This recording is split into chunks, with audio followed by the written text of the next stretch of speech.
CR101radio.com, podcasts, and more.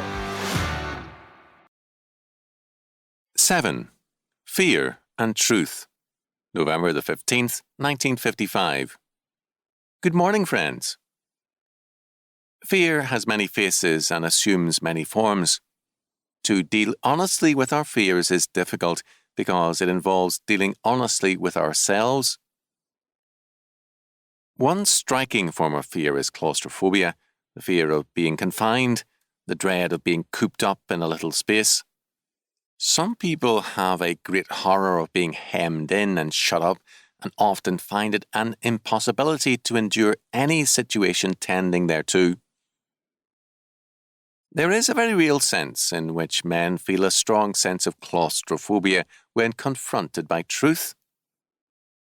To face the truth concerning themselves or to stand up for the truth in any and every circumstance is for them a fearfully confining thing. Truth gives him a sense of claustrophobia. For the natural man, the old Adam in us, the world is always a happier and freer place if truth can be avoided. The old Adam finds it much easier to live peaceably with a lie because it is much more at home in it. We are always much more at home on familiar ground than in strange and unfamiliar surroundings, and this is true both physically and psychologically. For this reason, the old Adam loves darkness and hates the light. For this reason, the old Adam in all men yearns for the old familiar security of a lie. Adam in the beginning refused to acknowledge the truth of his nakedness and rebellion and chose to protect himself with a lie. In like manner, the old Adam in us cannot stand for truth without fearing judgment. All evasion of truth is an evasion of decision or judgment and a vain hope for peace in a lie.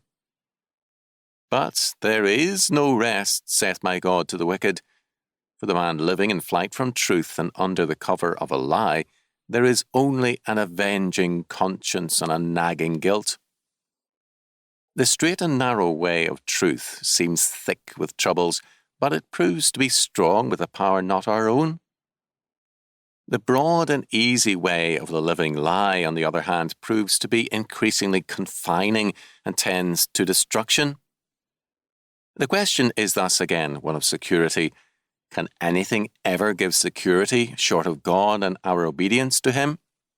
Can we ever hope to find any lasting peace or security in our subterfuge and evasion, in any wishful thinking or fancied practicality?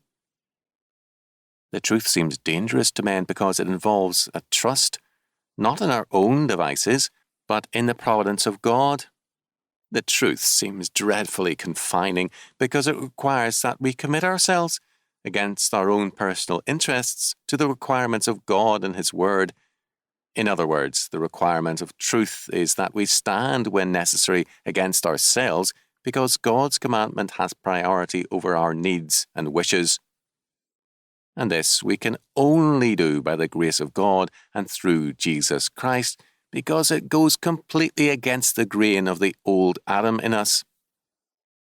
If the Son shall make us free, we shall be free indeed, and part of that freedom is liberty from the bondage of a living lie, liberty from the obligation to find our sinful security in evasion and flight. We know ourselves, and we know that in us is no good thing, that our new life is in Christ and in His power. Knowing this, in God we trust, and in Him is our security.